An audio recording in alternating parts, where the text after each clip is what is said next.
Saudações a todos. Nos é narrado um caso de obsessão que vai nos trazer reflexões, aprendizado e é chamado A Moça que Comia os Próprios Cabelos, né? Então aqui nós temos a medicina acadêmica será muito mais eficiente quando romper a barreira do materialismo sectário em que ainda se deixa aprender em pleno terceiro milênio. Podem os espíritos daqueles que já morreram influenciar negativamente um inimigo que continua vivo neste mundo, provocando-lhe inclusive doenças? Então, é uma questão que é colocada aqui nesse texto, em que o narrador pergunta: os espíritos podem, aqueles que já partiram, podem influenciar? Então, é um artigo muito interessante que leva muitos a compreender a obsessão, né? Mesmo não sendo espíritas, têm acessos a alguns relatos e são importantes esses relatos que levam à reflexão, como aqui este questionamento que a medicina acadêmica não tem ainda esse olhar para a obsessão, né? Por isso que ele começa falando: a medicina acadêmica será mais eficiente quando romper a barreira do materialismo sectário em que ainda se deixa aprender em pleno terceiro milênio. É verdade, já estamos aí bem a caminho, né? No terceiro milênio e ainda a medicina acadêmica, uma parte dela reluta, né, nesse conhecimento, nessa barreira que se impõe pelos materialistas. E aí surge a questão: podem os espíritos daqueles que já morreram influenciar negativamente um inimigo que continua vivo neste mundo, provocando-lhe inclusive doenças? Jesus respondeu que sim, não apenas um, mas três dos seus biógrafos, Mateus, Marco e Lucas, assinam a passagem evangélica denominada Os Endemoninhados Gadarenos, onde o Nazareno expulsa uma legião de espíritos maus que atormentam dois homens vistos como alienados mentais, né? Eram tidos como alienados mentais e, na verdade, era um processo espiritual. Aproximadamente 300 de pessoas no centro espírita Eurípides Barçanufo, em Deuslândia, a 50 quilômetros de Goiânia, assistiram a um caso singular de obsessão.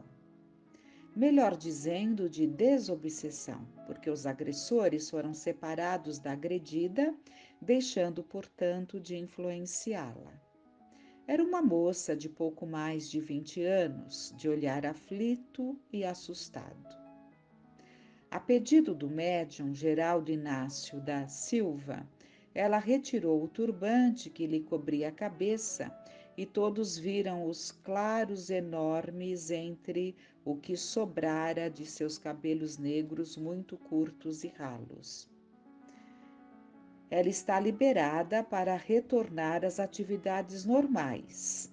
Graças a Jesus e à equipe de seu Eurípides, ela não tem mais obsessor para comer cabelo, anunciou aos presentes o médium Geraldo, no seu linguajar simples e pitoresco de peão da roça que não passou do primeiro ano primário. Há cerca de 2 meses, a jovem ali fora pela primeira vez, conduzida pela avó desesperada ante a mania repentina demonstrada pela neta. Ela arrancava tufos de couro cabeludo, mastigando-os e engolindo-os. Comeu tanto cabelo que começou a passar mal do estômago. Se pelos humanos levam anos para se biodegradar, entopem pias e ralos, resistindo até mesmo à soda cáustica, imaginem seu acúmulo no aparelho digestivo de uma pessoa. Ela se arrastou por consultórios médicos, tratada por impotentes especialistas que não admitem sequer discutir o processo obsessivo e que também não curam porque não sabem quando a doença é de natureza espiritual. Vivemos num mundo, entretanto, onde o imperceptível pela visão é aceito mansa e pacificamente na rotina de todas as horas e de todos os lugares.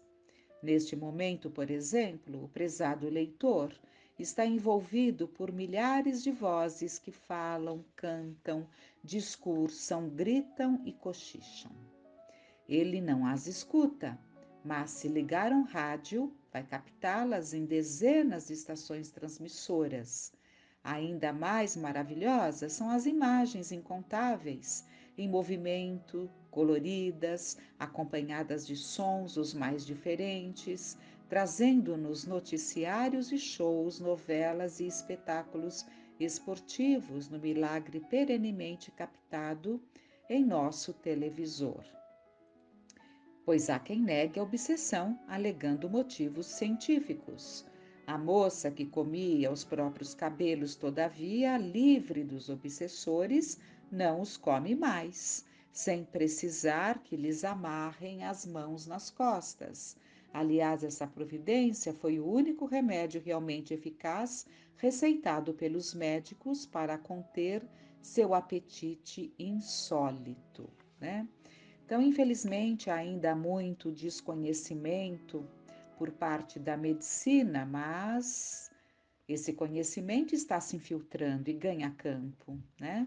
E ganha campo dia a dia, e dia virá em que a medicina acadêmica se renderá a esse conhecimento, compreendendo essas situações inusitadas de obsessões estranhas, inclusive, né? Como a dessa jovem de 20 anos que comia os próprios cabelos. São processos obsessivos graves em que a criatura não consegue se sobrepor a isso, né?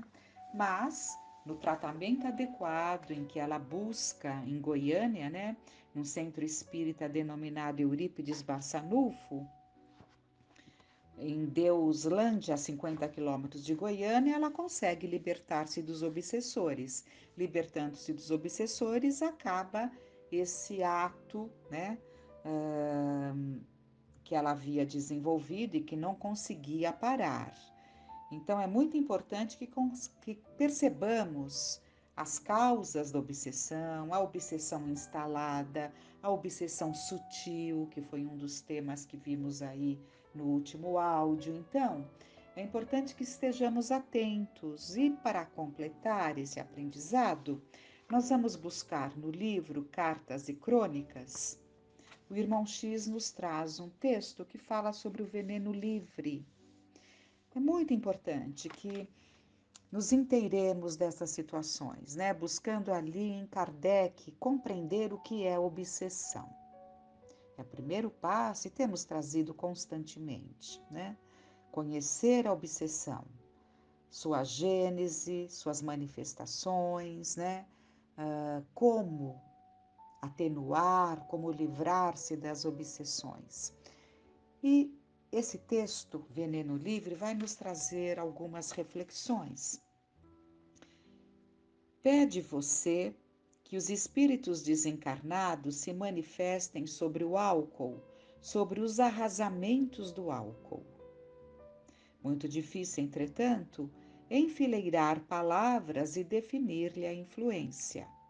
Basta lembrar que a cobra, nossa velha conhecida, cujo bote comumente não alcança mais que uma só pessoa, é combatida a vara de ferro, porrete, pedra, armadilha, borralho, água fervente e boca de fogo, vigiada de perto pela gritaria dos meninos, pela cautela das donas de casa e pela defesa do serviço municipal.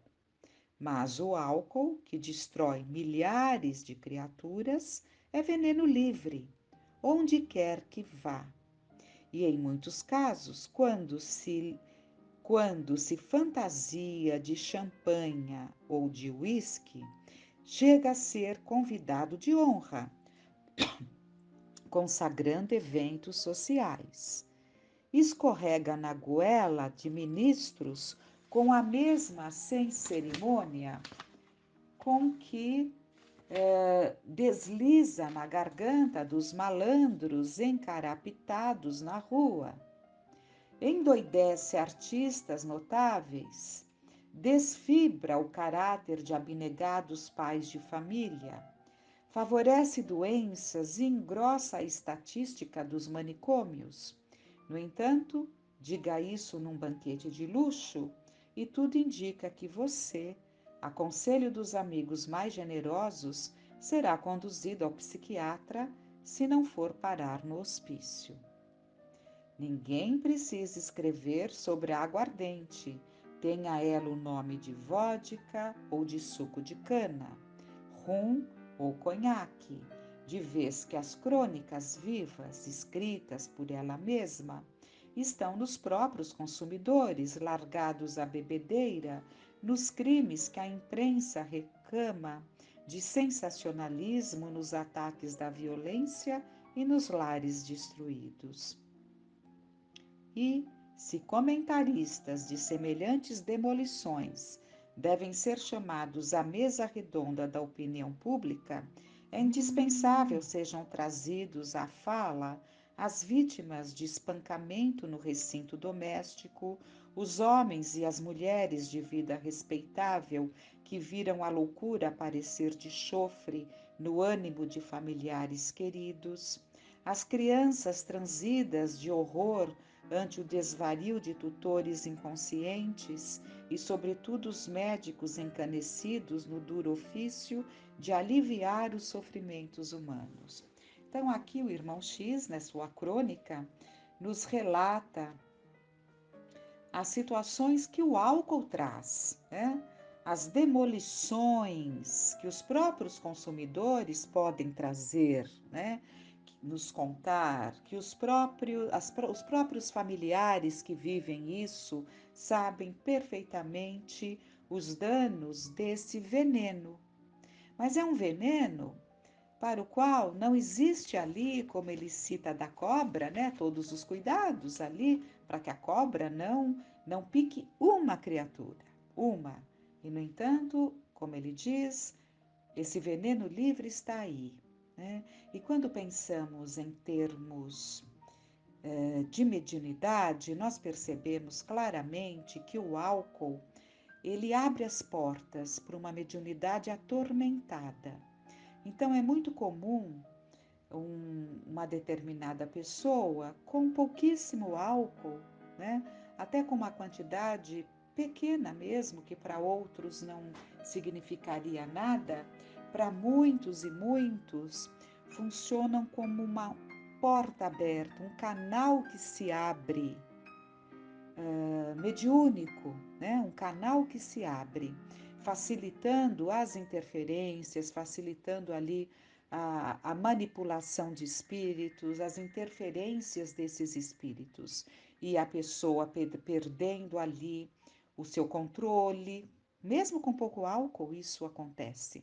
Perdendo ali o seu controle, o seu filtro, ela acaba muitas vezes criando muitas situações e muitas das vezes nem se recorda, né? Então, é um grande alerta porque é realmente muito perigoso, especialmente para determinadas pessoas.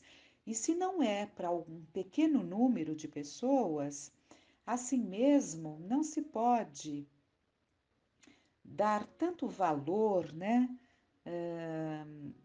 ao álcool, sendo que ele faz mal para tantos, né? Então, é um texto que nos leva a muitas reflexões. E na continuidade, qual, ele continua então, o irmão X, que é Humberto de Campos, qual não acredite que nós, pobres inteligências desencarnadas, possamos grafar com mais vigor os efeitos da calamidade terrível que escorre de copinho a copinho?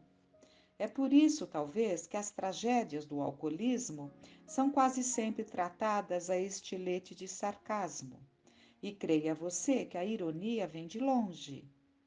Consta do folclore israelita, numa história popular, fartamente anotado em vários países por diversos autores, que Noé, o patriarca, depois do grande dilúvio, rematava a prestos para lançar à terra ainda molhada a primeira vinha, quando lhe apareceu o espírito das trevas, perguntando insolente: Que desejas levantar agora? Uma vinha, respondeu o ancião sereno. O sinistro visitante indagou quanto aos frutos esperados da plantação. Sim, esclareceu o bondoso velho, serão frutos doces e capitosos. As criaturas poderão deliciar-se com eles em qualquer tempo, depois de colhidos. Além disso, fornecerão milagroso caldo que se transformará facilmente em vinho, saboroso elixir capaz de adormecê-las em suaves delírios de felicidade e repouso. Exijo sociedade nessa lavoura, gritou Satanás arrogante. Noé, submisso, concordou sem restrições, e o gênio do mal encarregou-se de regar a terra e adubá-la para o justo cultivo. Logo após, com a intenção de exaltar a crueldade, o parceiro maligno retirou 4 animais da arca enorme e passou a fazer a adubagem e a rega com a saliva do bode, com o sangue do leão, com a gordura do porco e com o excremento do macaco.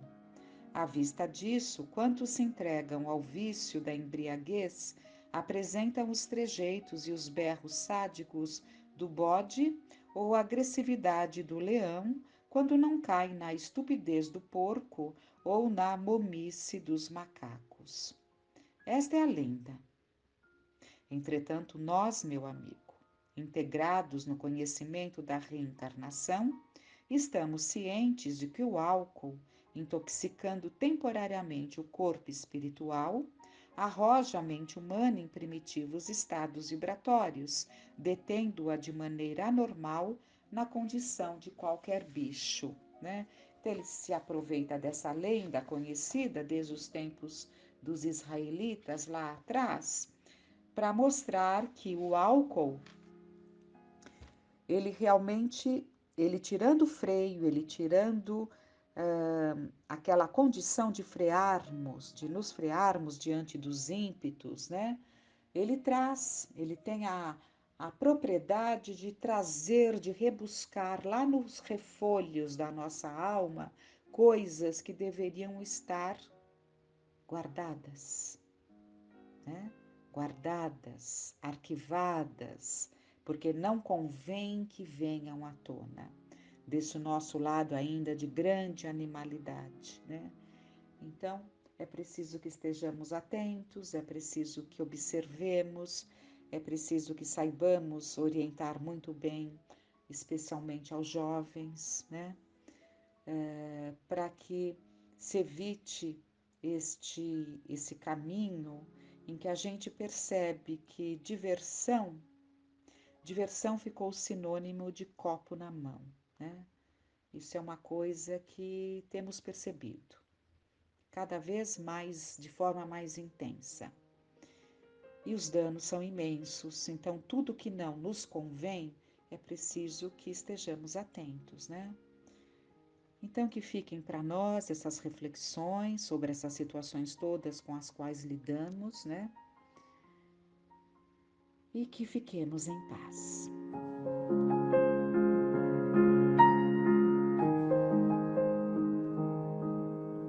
Olá pessoal, tudo bem?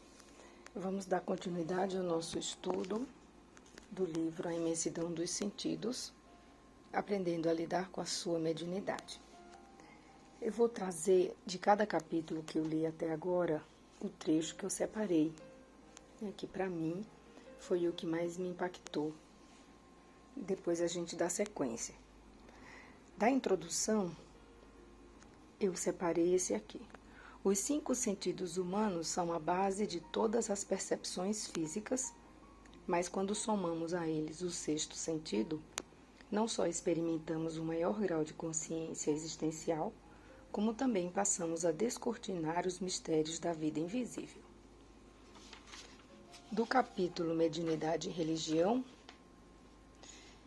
Eu peguei aqui todos esses velhos e supersticiosos conceitos e essas crenças que distorcem a natureza humana nos têm aprisionado a uma antiga problemática existencial, a hipocrisia, ou seja, o vício de apresentar uma virtude ou um sentimento que não se tem.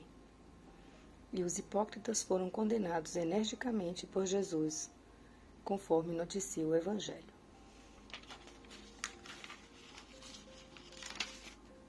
No capítulo Ser Bom, eu peguei. Há uma diferença entre bondade e desatenção às necessidades pessoais.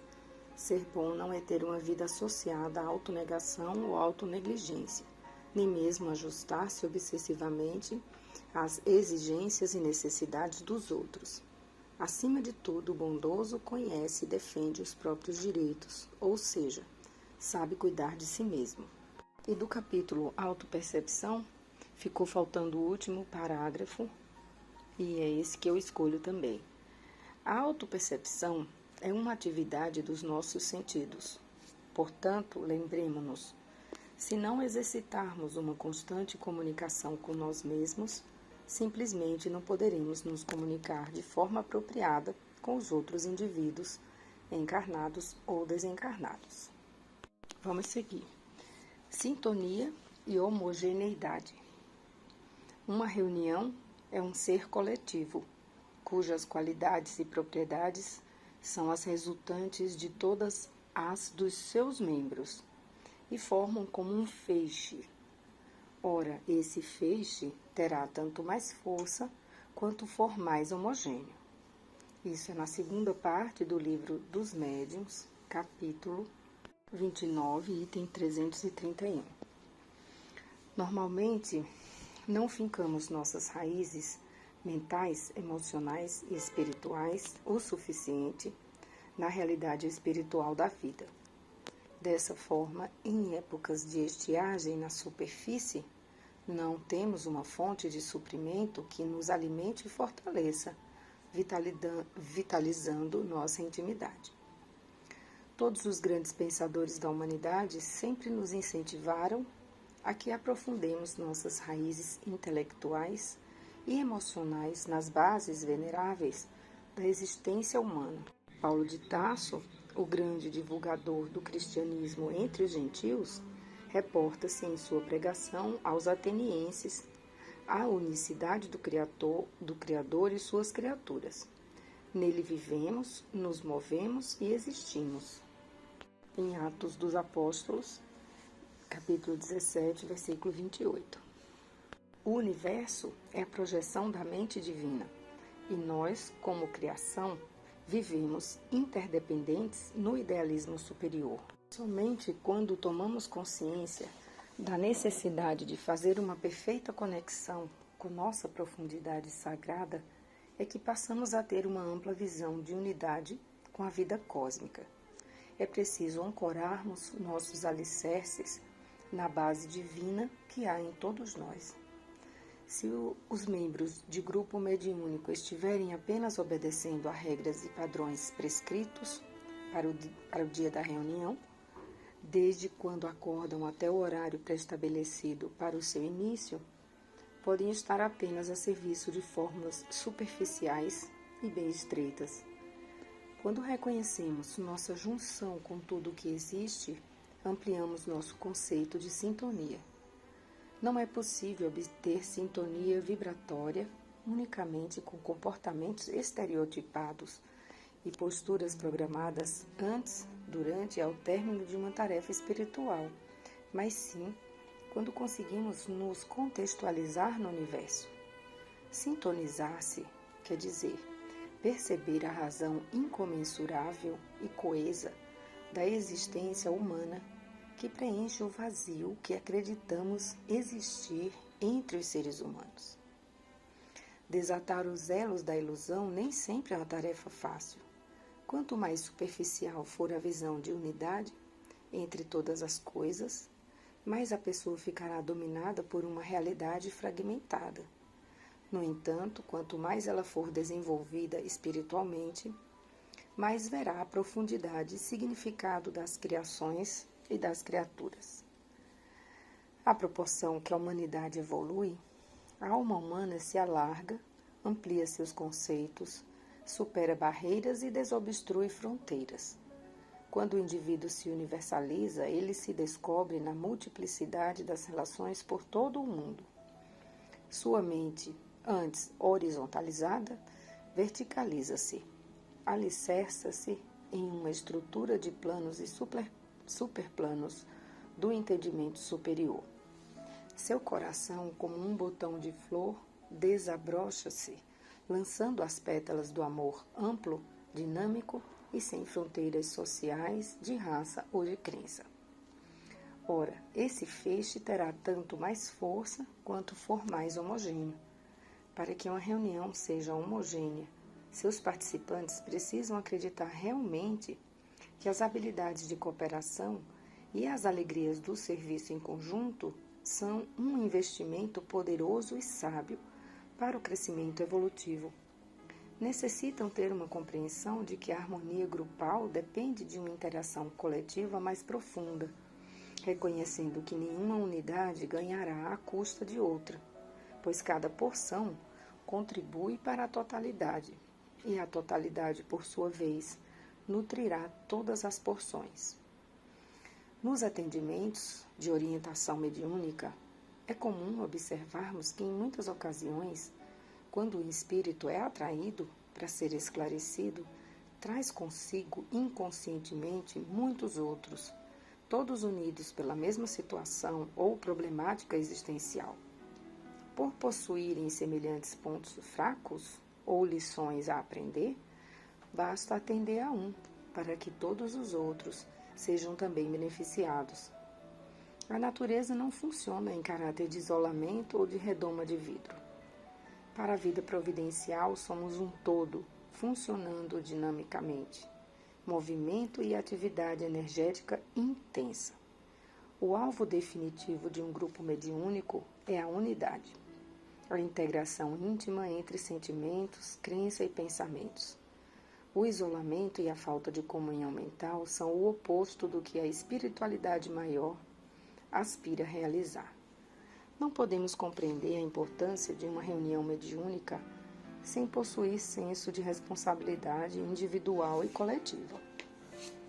Vale transcrever um pequeno trecho do discurso do chefe indígena Seattle, em 1852, quando seu povo foi obrigado a ceder suas terras aos colonizadores norte-americanos.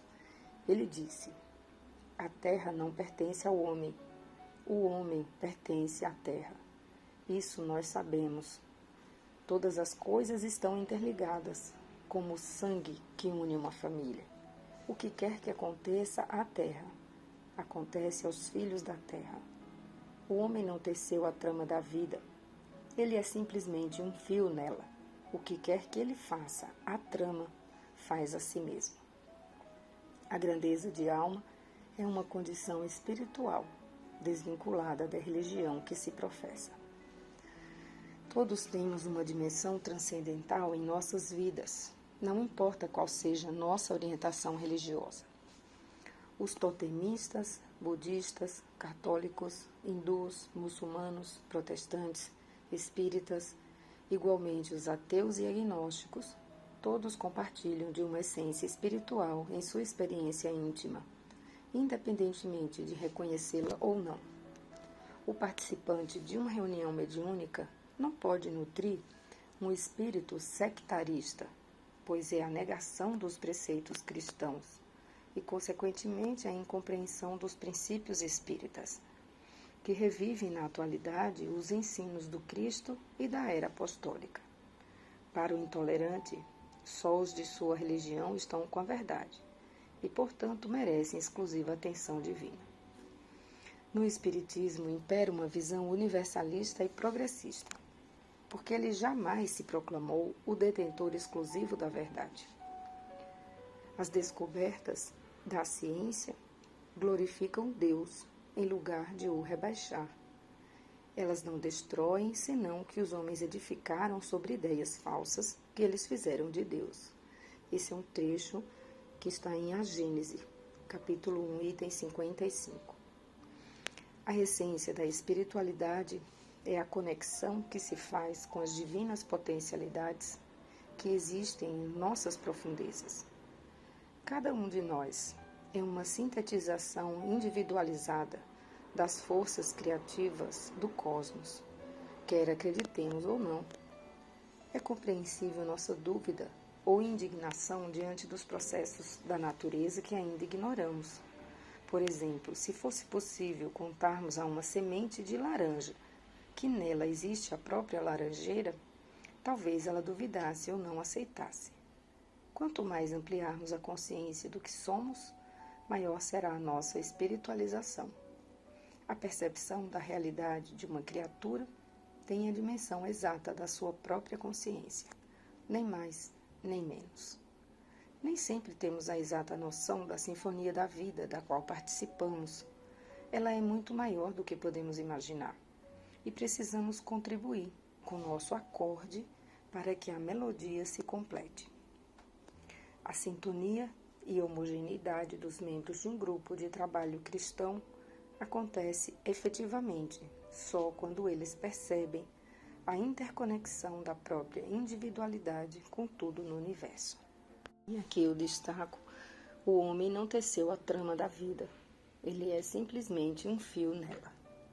Médiuns competitivos e invejosos, os que veem com despeito os outros médiuns, melhor apreciados e que lhes são superiores. Segunda parte do Livro dos Médiuns, capítulo 16, item 196. Esse capítulo é arrogância competitiva. Aquilo que sentimos diante de qualquer situação ou pessoa reflete totalmente sobre nossa história de vida, quer dizer, de nossas experiências passadas, desta ou de outras vidas, de nossa busca presente e de nosso potencial futuro. Compreender nossos sentimentos é entender as raízes de nossas reações perante o mundo que nos rodeia. Nossos sentimentos podem nos mostrar muito sobre nós mesmos. Não podemos nos intimidar diante deles, mas simplesmente deixá-los fluir. Qualquer julgamento precipitado ou preconcebido a respeito deles distorcerá o que eles querem nos dizer ou mostrar. Nossas emoções, por si sós, não podem ser consideradas meios de confirmação ou de demonstração para dizer quem somos, ou mesmo para provar nosso real valor. Não é porque temos eventuais crises de inveja que devemos ser considerados indivíduos maus. Da mesma forma, quando cultivamos sentimentos esporádicos de generosidade, também não podemos ser chamados de pessoas bondosas. Sentir alguma coisa não quer dizer que vamos manifestá-la ou colocá-la em prática. Significa que, quando nós nos permitimos sentir, conseguiremos gradativamente compreender a nós mesmos e assim iniciar a nossa transformação íntima. Conhecer os verdadeiros motivos de tudo aquilo que impulsiona as nossas ações nos permitirá dirigir nossos sentimentos, fazendo o que nos parece ser direito e tomando decisões importantes para o nosso crescimento interior. Em realidade, a causa de tudo está dentro e não fora de nós. As pessoas que não percebem claramente os sentimentos que antecedem suas atitudes, com certeza estão presas em recantos escuros da sua casa mental, onde forças imperceptíveis e envolventes, fora do seu comando, deturpam sua percepção das situações e das pessoas. Os indivíduos, ao invés de rejeitar seus sentidos, deveriam usá-los como guias para interpretar sua vida interior. Eles definem e iluminam nossa compreensão em contato com a esfera física e a astral. São nossos aliados e não inimigos. Os sensitivos que não se comunicam com os próprios sentimentos costumam não se comunicar também de maneira adequada com os dos outros. Médios invejosos, os que veem com despeito os outros médios melhor apreciados e que lhes são superiores. O sentimento de inveja é uma forma, quase sempre inconsciente, que a inferioridade encontra de homenagear os que possuem merecimento.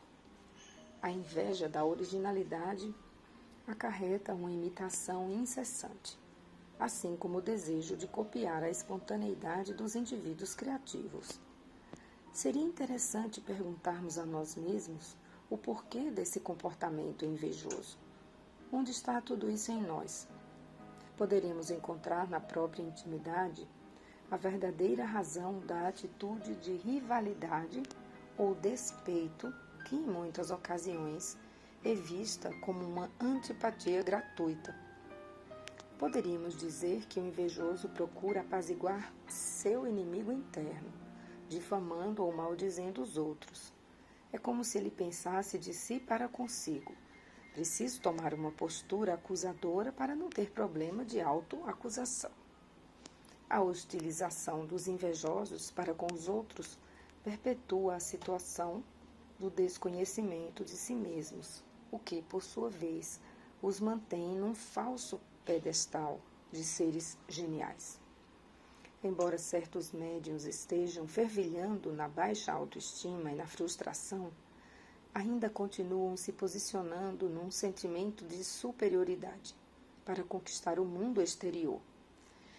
Eles se consideram pessoas muito especiais e se utilizam de conversas interessantes, de uma enorme capacidade imaginativa para desvendar vidas passadas, reencontros e desencontros reencarnatórios, missões sublimadas e outras tantas revelações.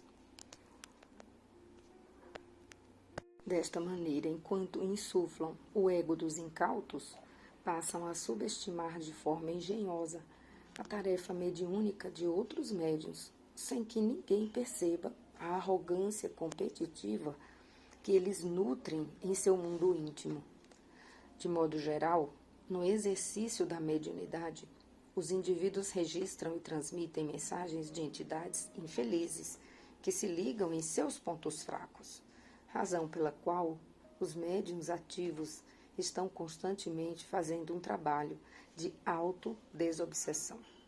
Por outro lado, os sensitivos que entram em contato consigo mesmos, ouvindo seus sentimentos e prestando atenção em suas emoções, transmitem orientações esclarecedoras, faladas ou escritas, porque estão sabiamente iluminados em suas experiências de autoconhecimento pelas esferas superiores da vida excelsa. Médiuns que não sabem de onde derivam seus pensamentos, atos e atitudes não possuem uma real consciência do processo mediúnico e das forças espirituais que os envolvem. Nem sempre quem possui um vasto conhecimento doutrinário e uma excelente memória tem noção exata do significado profundo de seus sentimentos, atos e atitudes. Às vezes, as pessoas utilizam simplesmente seu intelecto e racionalizam as mais óbvias percepções que emergem de seu mundo íntimo, afastando dessa forma a compreensão real delas mesmas e do que os espíritos, encarnados ou não, sentem e querem dizer. A ignorância de nós mesmos nos leva a uma multiplicidade de comportamentos e, por consequência, a um emaranhado de eus desconexos. Quando nós sabemos o que somos e como somos, desconhecemos nossos traços de caráter, lealdade, coragem, talento e habilidade para criar e amar. E, em virtude disso, envolve-nos uma sensação de insignificância, que provoca a frustração, cria a inveja e leva à hostilidade. Nossos sentimentos inadequados têm muito a nos ensinar. A conduta invejosa pode nos ser muito útil ou benéfica, se soubermos transformá-la em uma atitude oposta à admiração. Ela nos oferece oportunidade marcante para o crescimento interior e uma vida madura. Recordemos que os equívocos do passado podem se transformar nas virtudes do presente, e se estamos falhando hoje, amanhã provavelmente acertaremos. Uma boa semana a todos.